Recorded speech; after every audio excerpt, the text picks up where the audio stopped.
Once, in a quiet town, there was a 15-year-old boy named Rafi. He always sat on the last bench in class. His clothes were old, his shoes were torn. He never spoke much. The teachers often ignored him. The students laughed at him. Some even called him the invisible boy. Nobody knew that Rafi walked 3 kilometers every day to reach school. Nobody knew that he worked at night in a small tea shop to support his sick mother and younger sister.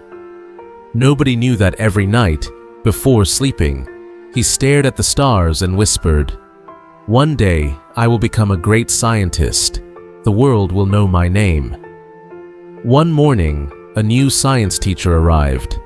Her name was Miss Tara. She was kind but sharp. On her first day, she noticed Rafi sitting alone at the back of the class.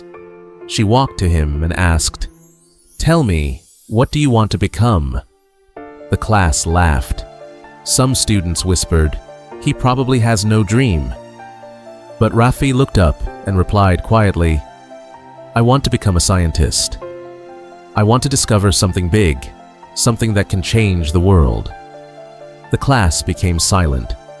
Miss Tara smiled and said, "Then you must sit in the front row from today." Dreams like that need attention. From that day, everything began to change. Miss Tara started giving Rafi extra lessons.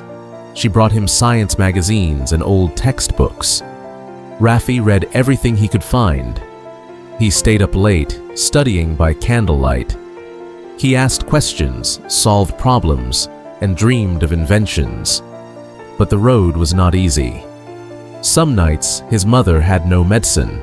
Some days, there was no food at home. One winter, Rafi fell sick, but still walked to school in the cold wind. His hands were frozen, but he still held his books tight. People said, "Poor boys do not become scientists." Rafi said, "Let me prove that wrong." Years passed.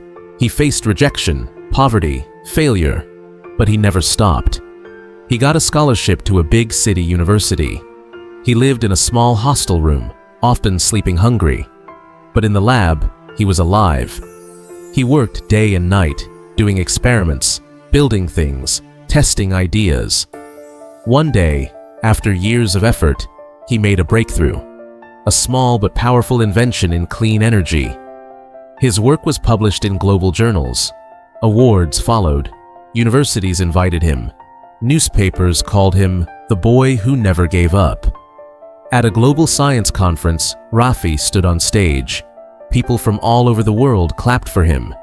Cameras flashed, but his voice was calm. He said, "I was once the boy on the last bench, the one who had nothing but a dream, the one who people laughed at. But I had a teacher who believed in me, and I believed in myself. That was enough."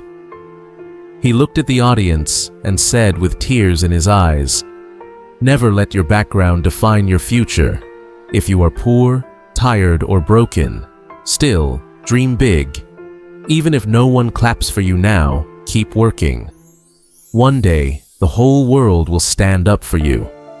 If this story touched your heart, please like, share, and subscribe to our channel for more inspiring stories like this one. Thank you for watching. We will meet again with a new story, a new lesson, and a new hope. Until then, stay strong and keep believing.